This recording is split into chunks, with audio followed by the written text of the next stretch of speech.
cool chick, one of my favorite teachers I ever had. And she would tell us that I believe it was Pride and Prejudice. No, it wasn't Pride and Prejudice. Was it like Jane Eyre or something? I don't remember. Jane Austen.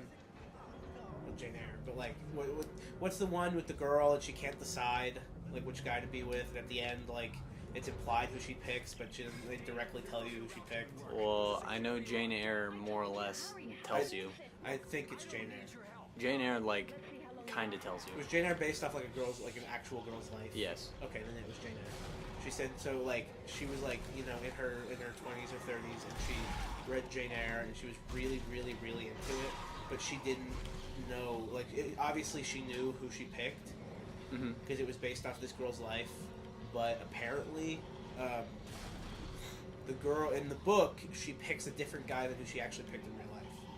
That's weird. Yeah, apparently. I don't know about the validity of that statement because I could have understood wrong. But she said she like wanted to know what would have happened if she ended up with the other guy. So she like Googled it, and that was her introduction to fan fiction. And so she started writing Jane Eyre fan fiction with a group of other English teachers. Yeah, and like that was like her group was like they would just write group like they would be on this website and write Jane Eyre fan fiction, and I think that's the coolest thing in the world. That's pretty awesome. But we talked about, I was like, I'll write Pride and Prejudice fan fiction. So, actually, I wrote Percy Jackson Harry Potter fan fiction once. Percy Jackson, Harry Potter, like together. Crossover. Yeah. So one of the first times, one of the first times I remember specifically being a douche. So it was like 5th or 6th grade, I guess. And I remember I had Miss Wilson, I think, one of the great English teachers of my time, and she like had an assignment where you were supposed to write, like everyone in the class had to write like a superhero story. Yeah, 8th grade. Yeah. And it was like a superhero story, and so and it was like Super Monkey is like what it was, and so I started writing it, and I got into it, and so it was supposed to be like between like 3 and 4 pages. Well, like I was like 6 pages in, and I wasn't even to the final fight yet. Like I was ready, and so I had a cut down version for class, and then I had my own personal extended like deluxe edition. And so I remember director's cut. Yeah, no. So I remember going to class and like turning it in and everything. And before I turned it in, one of my buddies, Cameron Fraser, was like, "Hey, like let me read your thing." And he read it. And he was like, "Oh, bro, that's awesome." And I was like, "Well, you need to read the deluxe edition." And so I let him read it, and you know he loved it and everything. But my God, like that's so cringy looking back on that. Well, like mine was dumb. Mine was dumb too. I don't remember the name of the guy, but he was my self-insert, and he was a talk show host who took over for Jay Leno. And he was a talk show host. And, yeah, he took over for Jay Leno, and I believe this was before. Was it Jimmy Fallon who took over for Leno? Yeah. It was before Jimmy Fallon took over. But like right after Jay Leno came back or something. It was something like that. But anyway, so he took over for Jay Leno, but he was also a werewolf. And so they said at night he would do his like late night talk show, and then he would go and like leave the talk show, and he'd go and fight crimes of werewolves. And it was just called the Wolfman. And the villain was like this scientist who had a giant robot who terrorized LA. Well, I believe one of the antagonists in my thing was this. I think it was a zebra that had like electro powers, and so it was Zappy Zebra. It was pretty rough. It was pretty rough. I remember mine was basically he was like more or less Luke Cage, but like I didn't realize Luke Cage was a thing. Yeah. So I thought I was being original, like, ooh, he's invincible. But yeah, it was also really lame. Was he black? No. Was he played by? What? He killed me in one go. That's an intense attack there. What's the difference between kinesis and telekinesis? Kinesis, use telekinesis uses your mind, I guess. No, it's the same thing. Is it the same thing? Or is it just because it's like just shortened? This is a machine. I think it's just shortened. Because telekinesis really just means movement from long away. Okay. That's horrible English, but Movement from ways away. Well, it's like in my Latin class today, I'm sitting there trying to read, and I'm very bad at reading like Latin out loud because it's just like all the I's are pronounced like Y's, and the a lot, but like the I's placement for J a lot of the time. So like if my name was written out in Latin, it would be I-O-E-Y.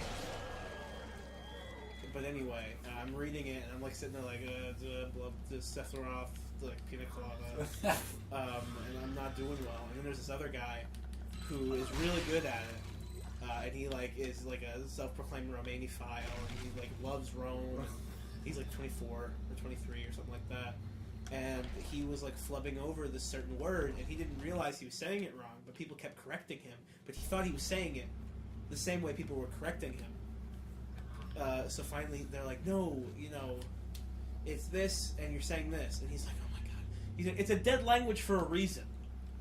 Wow. And like said it to the teacher, and the teacher just like chuckled to himself for a second, like 'cause he loves Latin, man. Yeah. Well, it's okay. I felt bad today. And in sign, at the beginning of class, she will ask people like what they did in the weekend and what they're up to and this and that and how they are. And so she asked me like what I did this weekend. And so I just said I saw my friends and hung out. And so then she said like your friends, and then like did a sign I didn't recognize. And so I just kind of like stared at her, and I just like did the sign back to her very slowly. She's like, and she like wrote it on the board. It means like to get together.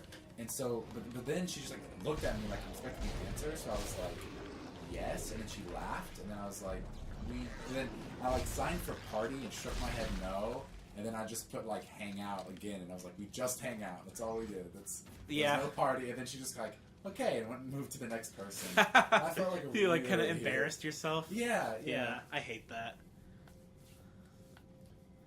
It's weird with sign, specifically sign, because I'm used to being like I'm used to knowing, because like with English, I know things, and like with history, like I know things, but like with sign, it's a blank slate. It's smooth like an egg. Same like well with Latin, a lot of like words you can guess like what they actually mean in English, because like aqua. Oh, I have a story. I have a story to tell. Go ahead. Laramie doesn't know how to open doors. So I went home this last weekend and saw my family and everything. So I saw my brother and his girlfriend, and they were bringing over like a couple that they were friends with. So the dude comes in, and so he walks in with Gray, and Gray goes, this is Coby. And he like looks me like hard in the eyes and like grabs my hand and very loudly is like, "Hi, Coby, I'm enter name." And I was like, "Hey, what's up? Like I'm Coby." And Gray started laughing and was like, "Oh, I told him you were really deaf. Like I told him you were..." and so the dude's like, "Oh, he's not deaf. Oh my gosh, you're such a douche." And so at that point they're like, "Hey, go outside and meet my girlfriend. It'd be so funny if you went outside and pretended to be deaf for my girlfriend." So I was gonna go outside and do it, and like pretend to sign to her. Okay, I'm in sign 1 right now. So which would be fine. The thing is, this girl is like minoring in sign language. Oh. So I go out there. So they didn't tell you that? No, they didn't tell me that. So I go out there, and it's like, "Oh, hey, this is Coby." And so first of all, she's already respectful, because since they said I was deaf, she didn't bother saying hello. She just did like the wave, and she did the sign greeting, which threw me way off. So I made like a hissing sound and did like a couple like a hissing sound. Yeah, because I was like surprised, like and like I did some hand movements, some gestures that vaguely resembled hello. And then eventually Grace started laughing really hard, and I was like, "Hey, I'm not deaf even a little bit." And she's like, "Oh, well, I figured when you started flopping your hands like a fish." And I was like, "Yeah, I'm not good at things." I hate embarrassing myself. Yeah, it's the worst thing.